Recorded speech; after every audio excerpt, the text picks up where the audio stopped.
वैसे आपको पता चला होगा हम कौन से देश के बारे में बात करेंगे। एक ऐसा देश जहाँ पर सबसे बड़ा प्राकृतिक विक्टोरिया फॉल्स मौजूद है।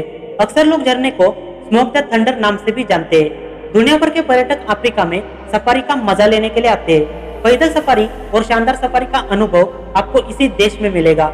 हम बात करेंगे अफ्रीकन लैंड लोकेटेड देश जाम्बिया के बारे में। अफ्रीकी इतिहास और संस्कृति में रुचि रखने वाले लोगों के लिए एक दिलचस्प लोकेशन। एक दक्षिणी मध्य अफ्रीकी देश होने की वजह से उसकी border Namibia, Mozambique, Zimbabwe, Angola, Botswana, Tanzania, Democratic Republic of Congo और मलावी जैसे बाकी अफ्रीकन देशों से जुड़ी है। यहाँ की आबादी 1,95,00,000। देश का सबसे बड़ा और राजधानी शहर लुसाका, जहाँ पर 30 लाख लोग रहते हैं। लुसाका न केवल एक बड़ा शहर है बल्कि राजनीतिक, आर्थिक, सांस्कृतिक, इसके अलावा एक पर्यटन आकर्षण और सफारी का पॉइंट बन चुका है। इतिहास की बात की जाए तो सबसे पहले शहर की जमीन पर लोजी नाम के लोग रहते थे। 19वीं सदी के अंत में अंग्रेज यहाँ पर आए थे। लोजी लोग जहाँ पर रहते थे वह जगह उस समय ब्रिटिश दक्षिण अफ्रीकन कंपनी का हिस्सा थी। अंग्रेजों ने वहाँ पर एक बस्ती बनाई और वहाँ के स्थानीय गांव के नाम पर बस्ती का नाम लुसाका रखा। 1899 में ब्रिटिश साउथ अफ्रीकन कंपनी को एक शाही चार्टर मिला, जिसे बाद में उत्तरी रोडेशा नाम से जाना गया। 1911 के दौरान उत्तर, पश्चिम और पूर्वी रोडेशा एक ही प्रशासन के तहत एकजुट हो गए और लुसाका शहर को राजधानी घोषित किया। अफ्रीकन देश जाम्बिया को उसका नाम कैसे मिला और नाम का मतलब क्या है? इतिहास में 1911 से 1964 तक ब्रिटिश कॉलोनी होने की वजह से देश को उत्तरी रोडेशा कहा जाता था। आजादी मिलने के बाद देश के लोगों ने जाम्बेजी नदी के नाम पर देश का नाम जाम्बिया रखा। जाम्बेजी नदी अफ्रीका की प्रमुख नदियों में से एक है। ऐसा माना जाता है कि जाम्बिया शब्द की उत्पत्ति लोजी भाषा में हुई थी, जहाँ इसे जाम्बेजी कहा जाता है। लोजी भाषा, जिसे रोजी और सिलोजी नाम से भी जाना जाता है, नाइजर कांगो भाषा परिवार की एक बंटू भाषा है जो लोजी लोगों द्वारा बोली जाती है। बंटू भाषा अफ्रीका के लगभग 500 भाषाओं का ग्रुप है। तीसरी सदी में कई सारे बंटू भाषिक लोग अफ्रीका की उस जगह पर आए थे जहाँ पर आज का जाम्बिया बसा है। उनका मकसद शिकार करना था। 12वीं सदी में जाम्बिया की जमीन पर कई सारे बंटू साम्राज्य बन गए, जिसमें ल्यूबा और लोजी लोग शामिल थे। समय बीतता गया, जिस तरह हमने 1947 तक अंग्रेजों के खिलाफ लड़ाई लड़ी, उसी तरह जाम्बिया के लोगों ने 1964 में अंग्रेजों से आजादी हासिल की।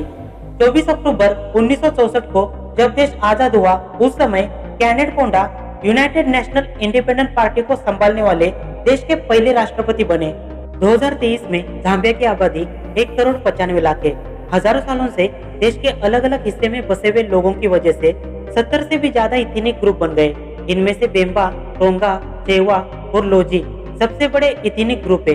देश की आबादी का 21% हिस्सा बेम्बा समुदाय के लोग हैं। इन्हें बाबेम्बा नाम से भी जाना जाता है। जब इन लोगों का इतिहास ज्ञात किया तो पता चला इनकी उत्पत्ति ऊपरी कांगो बेसिन में हुई थी, जो शिकार करते करते जाम्बिया में आए थे। जब देश ब्रिटिश कॉलोनी का हिस्सा था, तब इन लोगों ने तांबे की खनन का काम किया था। टोंगा समुदाय आबादी का 14% हिस्सा है, जो देश के दक्षिणी भाग में जाम्बेजी नदी और करीबा झील के आसपास रहते हैं। पानी के आसपास रहने की वजह से यहाँ के लोगों ने मछली पकड़ना और खेती करने का काम किया। आधुनिक समय टोंगा समुदाय ने ईसाई धर्म को अपनाया, लेकिन कुछ लोग आज भी प्राचीन मान्यता और प्रथाओं का पालन करते हैं, जिसमें पूजा और प्रकृति से जुड़े कुछ तत्व शामिल है। लोजी समुदाय आबादी का 6% हिस्सा है। फरवरी और मार्च महीने के आसपास काओम्बो का नाम का त्योहार मनाया जाता है, जिसमें जाम्बेजी नदी में रंगीन नौकाओं का इस्तेमाल करके बाढ़ से दूर जाते हुए दिखाई देते हैं। देश घूमने आने वाले पर्यटक इस त्योहार का आनंद लेते हैं। अगर आप भविष्य में देश घूमना जाओगे तो 5 शहर ऐसे हैं जिसको देखे बिना आपकी यात्रा पूरी नहीं होगी। सबसे पहले नंबर पर आता है राजधानी लुसाका। ब्रिटिश लोगों ने शहर का निर्माण किया था। आधुनिक समय लुसाका में एक प्राचीन गांव है जिसका नाम है तबुआटा, जो जाम्बिया के प्राचीन इतिहास को दिखाता है। राजधानी के अलावा किटवे, चिपाटा, यंडोला और काब्यो नाम के शहर पर्यटक लोगों के बीच काफी फेमस हो सकते हैं। इनमें से काब्यो शहर को ब्रोकन हिल नाम से भी जाना जाता है, क्योंकि ब्रिटिश शासन के दौरान प्रमुख खनन केंद्र बन गया था। हमारे भारत में कई सारी ऐतिहासिक जगह मौजूद है। उसी तरह जाम्बिया में विक्टोरिया फॉल्स, लिविंगस्टोन संग्रहालय और कुछ खंडर है जो इतिहास को दिखाते हैं। विक्टोरिया फॉल्स पर्यटक लोगों के बीच काफी फेमस है। कहा जाता है कि 19वीं सदी में यूरोपियन लोगों ने झरने को ढूंढ निकाला था। लिविंगस्टोन संग्रहालय देश के लिविंगस्टोन शहर में मौजूद है। स्कॉटिश खोजकर्ता डेविड लिविंगस्टोन, जिन्होंने अफ्रीका को काफी विस्तार से दिखाने का काम किया था, उनके जीवन और कार्य को देखते हुए संग्रहालय का निर्माण किया था।